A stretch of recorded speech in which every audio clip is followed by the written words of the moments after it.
श्री रामचरितमानस के अयोध्या कांड में वर्णित श्री राम और वाल्मीकि जी का संवाद अत्यंत ही आनंददायक, ज्ञानवर्धक और भक्ति से ओतप्रोत है।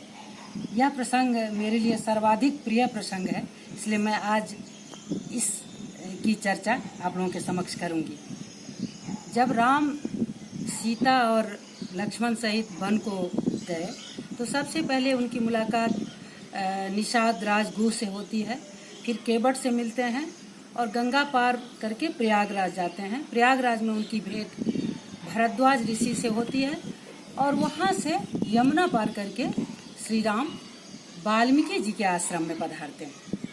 वाल्मीकि जी जब देखते हैं कि साक्षात भगवान राम हमारे यहाँ आए हैं तो वो गदगद हो जाते हैं। मंगल मूर्ति को निहारते हुए थकते नहीं हैं और प्रेम सहित उनको अपने आश्रम में लाते हैं और मधुर कंद मूल फल उनको खिलाते हैं। उसके बाद श्री राम हाथ जोड़ करके मुनिवर श्री वाल्मीकि जी से अपनी वनगमन की सारी वृतांत उनको सुनाते हैं कि कैसे वनगमन हुआ और उनसे पूछते हैं कि हे मुनिवर, आप तो त्रिकालदर्शी हैं, आप बताइए कि अब जब मुझे वन में अभी रहना है तो कौन सा स्थान में ठहरूं जहाँ की कुटिया बना करके मैं शांतिपूर्वक रह सकूं और मेरे कारण किसी को कष्ट भी ना हो, किसी को भी मुनि या तपस्वी को उद्वेग ना हो। तो वाल्मीकि जी मुस्कुराते हैं और इसके बाद जो वो स्थान बताते हैं कि आप कहाँ ठहरिए, ये बहुत ही रोचक है और सुनने लायक है। लेकिन उससे पर पूर्व मैं ये बताना चाहती हूँ कि भगवान राम को लगा कि मुनिवर को थोड़ा सा कष्ट है अंदर में, तो वो कहते हैं कि हे मुनिवर, मेरा जो ये वनगमन हुआ है ये मेरे लिए अत्यंत ही आनंददायक है। क्यों? तात बचन पुनि मातु हित, भाई भरत असराव, मो कह दरस तुम्हार प्रभु, सब मम पुण्य प्रभाव। हे मुनिवर, पिता की आज्ञा का पालन, माता का हित, भरत जैसे स्नेही राजा का राजगद्दी प्राप्त होना और मुझे आप जैसे मुनियों का दर्शन होना, ये मेरे सभी पुण्य का प्रताप है और ये सभी पुण्य सफल होकर के आज सामने उपस्थित है। इसलिए इसमें उनका ये कहने का अंदर से तात्पर्य था कि आपको दुख करने की कोई बात नहीं है कि मुझे वन क्यों प्राप्त हुआ। उसके बाद फिर हाथ जोड़ करके पूछते हैं कि अब जहाँ राउर आयस होई, मुनि उद्वेग न पावे कोई, अस जिय जानी कहिए सोई ठाऊं, सिय सौमित्र सहित जा जाऊं। हे मुनिवर, अब बताइए कि मैं ठहरूं कहाँ।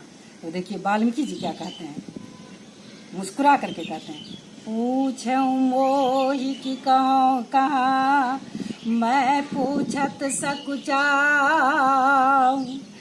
जहन हो तह देहु कही, तुम ही देखाबऊं ठाम।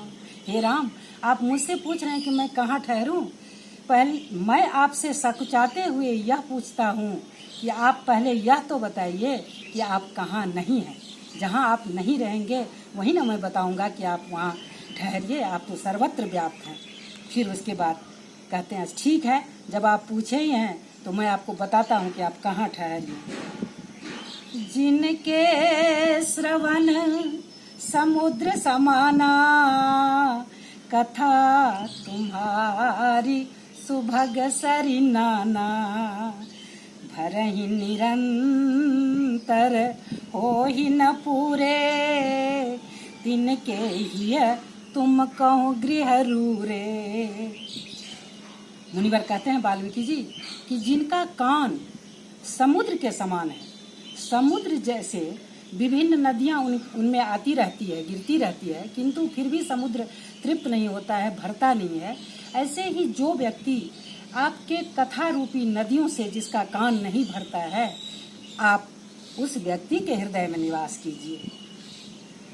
लोचन चातक जिन करी राखे, रही दरस जलधर अभिलाषे, जिन्होंने अपने नेत्र को चातक की तरह बना लिया है, जो आपके मेघ रूपी दर्शन के लिए लालायित रहता है हर हमेशा। एक बूंद आपका, एक झांकी आपका मिल जाए, उनके लिए भारी भारी नदियां, समुद्र, झील कुछ भी नहीं होता है। केवल आपके सौंदर्य रूपी मेघ के एक बूंद से वो सुखी हो जाते हैं। आप उनके हृदय में निवास कीजिए, आपका हृदय उनका निवास स्थान हो। जस तुम्हार मानस विमल हंसिनी जी हाजासु, मुक्ता हल गुण गन चुनई राम बसऊं हियतासु।